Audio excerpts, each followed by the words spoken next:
An absolutely perfect fall afternoon for football, and we are under bright blue Colorado skies at Empower Field at Mile High in Denver.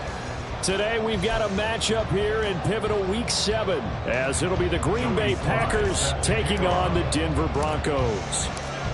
Getting toward the halfway point of the NFL season, Week 7 is underway on EA Sports. And as we see so frequently here in Colorado, that one over the end line, so it'll come out to the 25. Okay, break. 60 Eagles, 60 Eagles. 19 Tiger, 19 Tiger. 60 Maverick, 60 Maverick. Richardson going right to the air. Eluding the pressure right.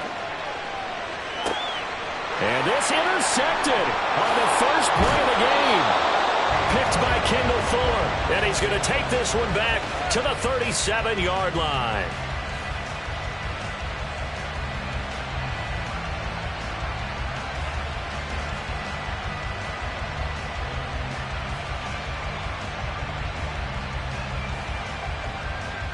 Line of scrimmage, the 37 on 1st and 10.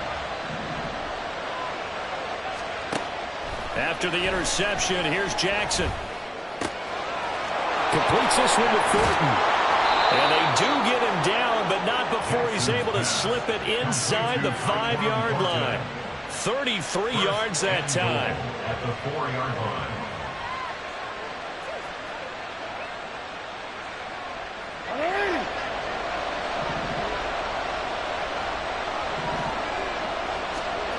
Here's Jackson to throw.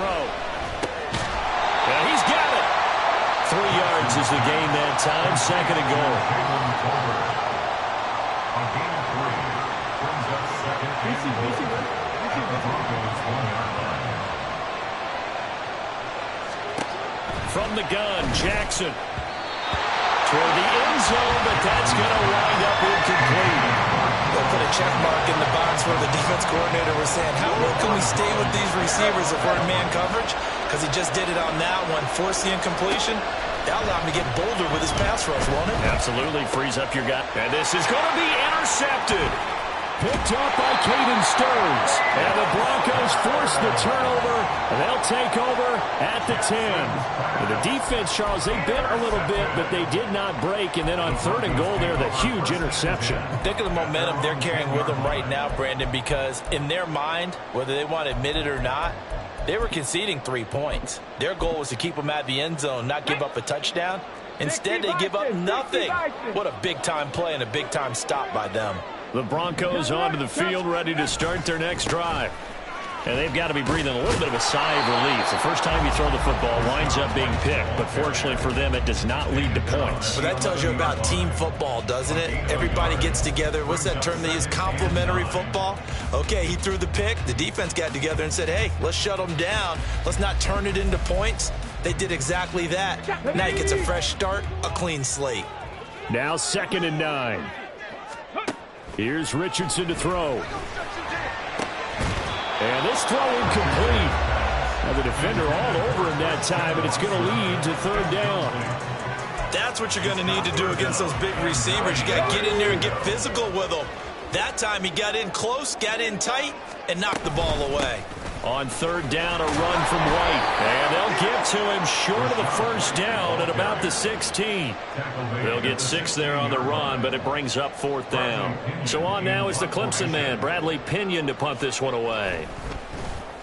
He steps into this one, and this is a rocket. This is taken at the 18. And good work bringing that one back as he picks up about 16 on the return. And it'll be Packer football here. 1st down and 10.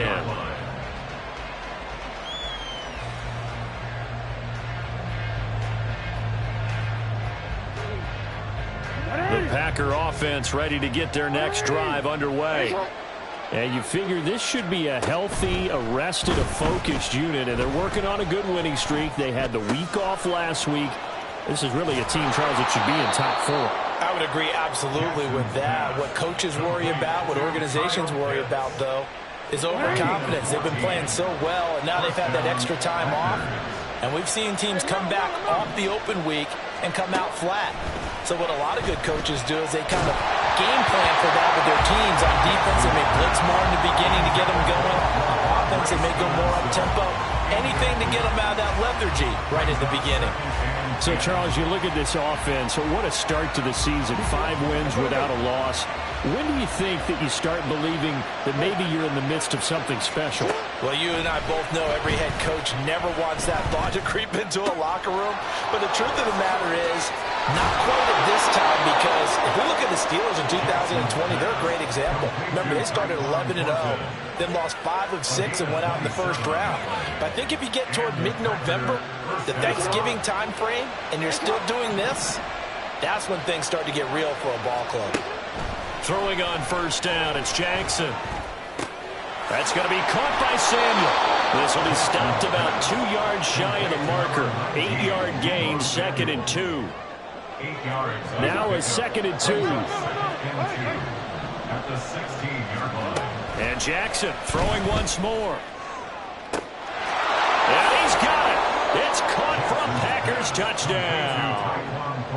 Tyquan Thornton with touchdown number 7 on the year. And the Packers get the upper hand as they're on the board first here this afternoon. Extra point by Sly is up and good, and it's now a 7-0 game. Joey Sly set to kick off. Joey Sly now to kick off after the touchdown. And that one will bounce out of the back of the end zone, so we will start here at the 25.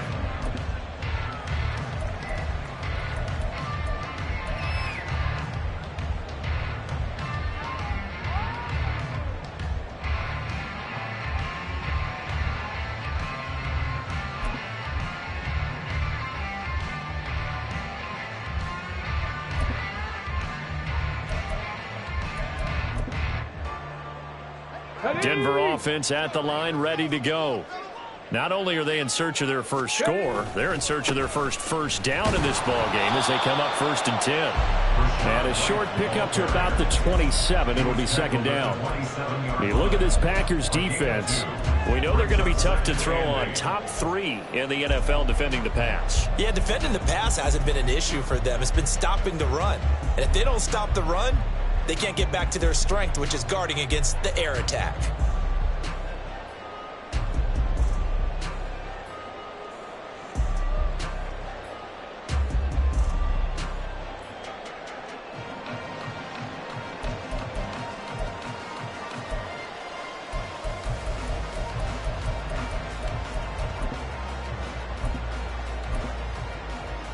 They'll break the huddle, come up on 2nd and 8 at the 27-yard line. From the shotgun, Richardson. He'll get that out to the flat to White. So the completion good for 7 there. And it makes it 3rd down and 2 yards to go. This defense for the Packers very strong in that victory a week ago. Yeah, and what stood out to me on tape, the way they were flying to the football. So that tells me that they've got all their assignments down, and they're playing with extreme confidence. And out of bounds on the other side of midfield at the 45. Give him 22 there on the 3rd down conversion. That's probably as simple of a throw as he'll have all game. And good for everyone. Good for his completion percentage. Good for the receptions for the receivers. But you know how they work on that. They have footballs with no laces. So that as soon as you get the snap, you're just throwing the football. All right? You're not trying to find the laces and grip it a certain way. That takes time. Just get the ball and throw it. So that's how they practice it all the time now, too. Now a throw to the end zone on 1st down, but it winds up incomplete. The Broncos at 1-5, really struggling here to start the year. They've lost 3 straight here. It kind of goes without saying, I guess, but they could certainly use a win. Yeah, no doubt about that. There's a difference between a losing stretch and a losing streak, and right now, they're not playing their best football, but if they were to fall here, and now you're looking at going 4 games without a win, things can start compounding themselves pretty quickly from this point forward. It'll go as a loss of a yard, so now they deal with 3rd and 11. After 1, 7-0 on EA Sports.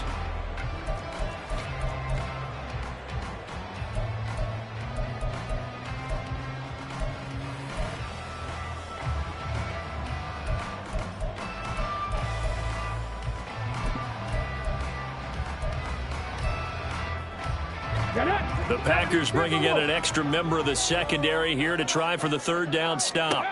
Back to throw. Here's Richardson. Oh, and his early struggles continue. Here's another one.